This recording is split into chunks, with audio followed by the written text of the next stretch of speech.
Hello, welcome to On Wildlife. I'm your host, Alex Ray.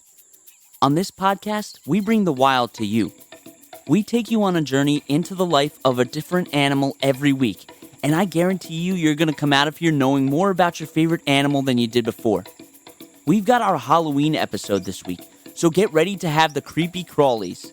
If you get squeamish, you may want to prepare yourself because we're talking about some of the largest spiders in the world. Tarantulas.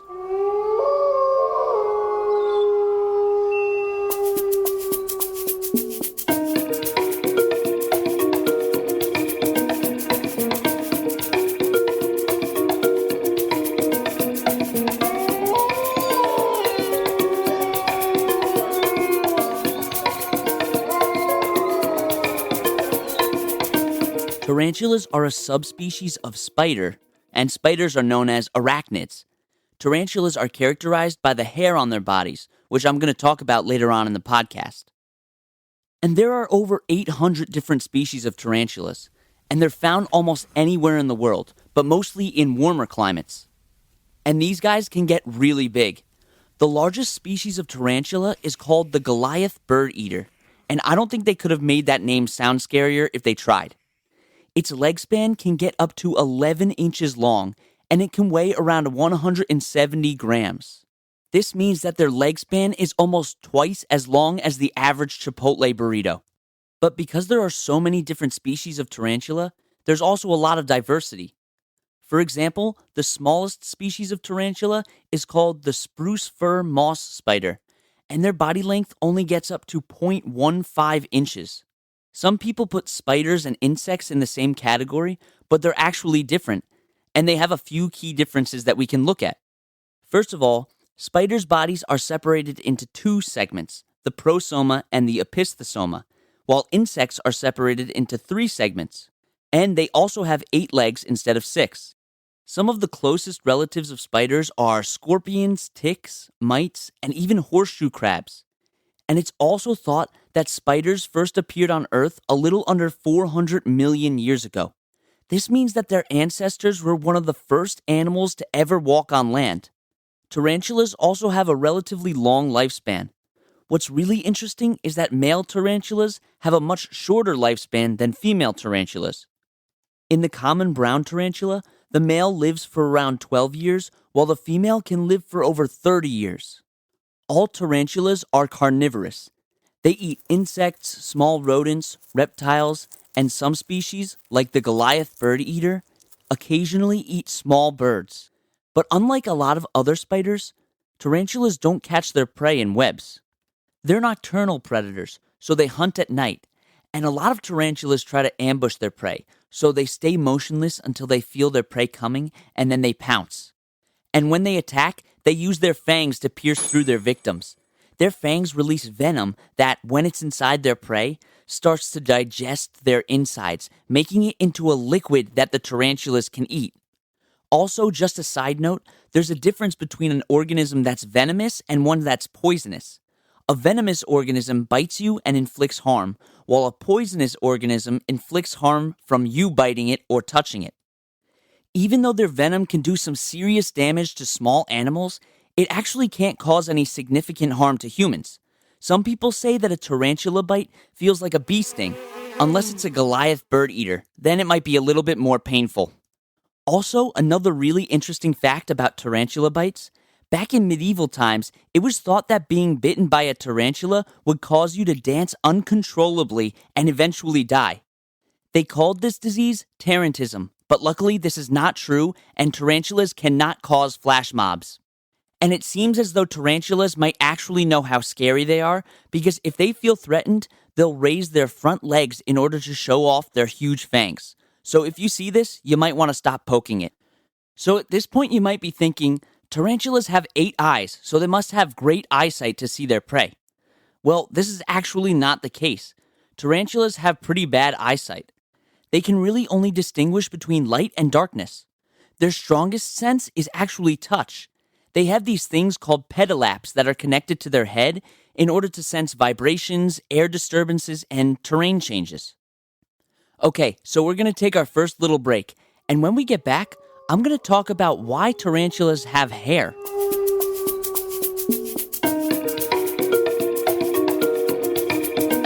Let's see how many of you can get today's trivia question.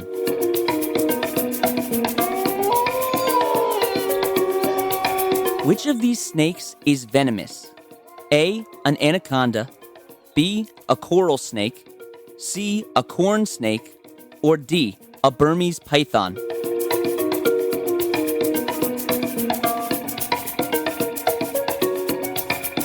The answer is B, a coral snake.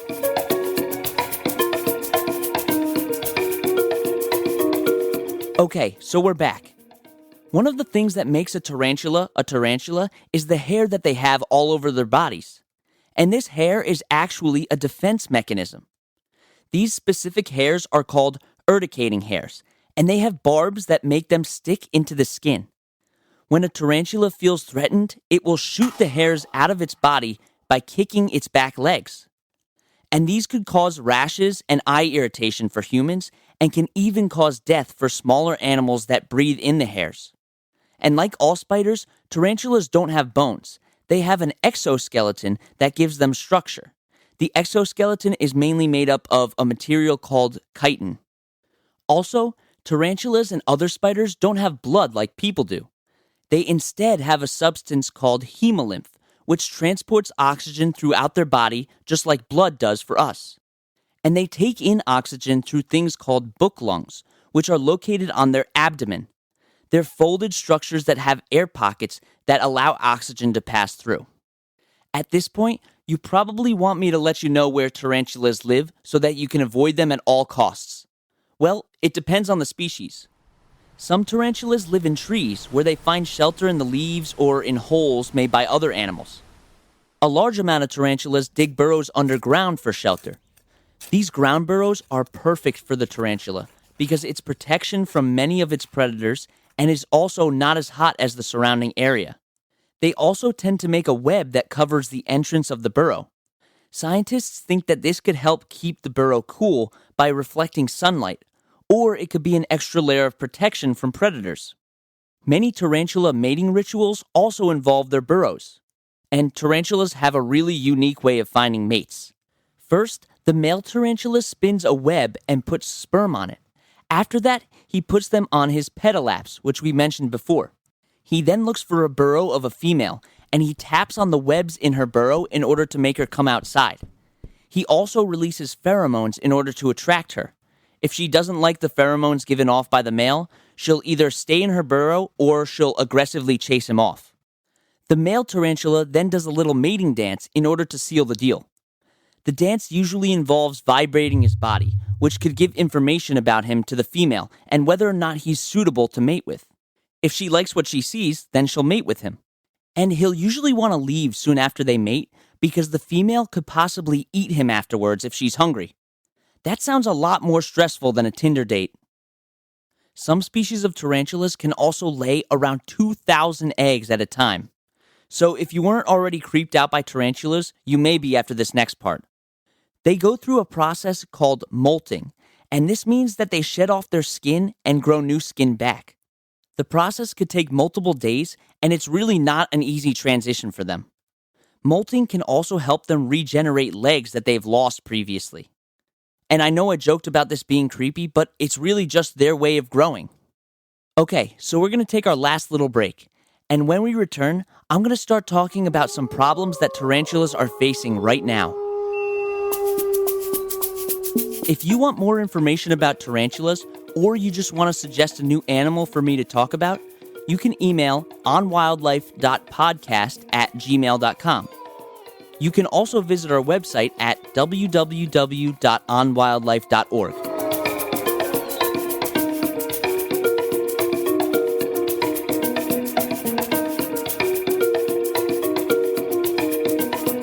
All right, we're back. So why should you care about tarantulas?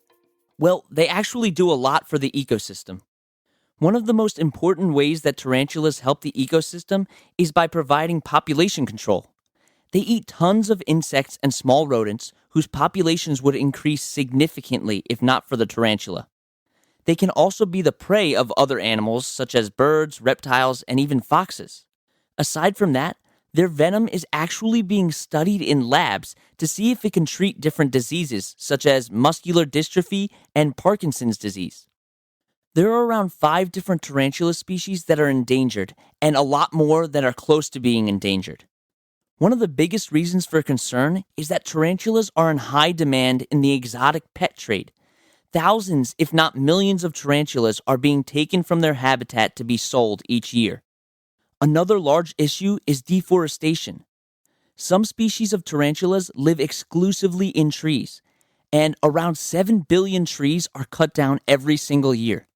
This means that tarantulas that live in trees, such as the Amazon ribbed tarantula, are quickly losing their habitats. Even though this is the Halloween episode and many people are afraid of these creatures, they play a pivotal role in our ecosystem, and they deserve to be protected just like any other animal. Some organizations that inform people about tarantulas and other spiders and contribute to their conservation are the American Tarantula Society, the National Wildlife Federation, and International Union for Conservation of Nature. Thank you so much for coming on this adventure with me as we explored the world of tarantulas. You can find the sources that we used for this podcast and links to organizations that we reference at www.onwildlife.org. Don't forget to tune in next Wednesday for another episode. And that's On Wildlife.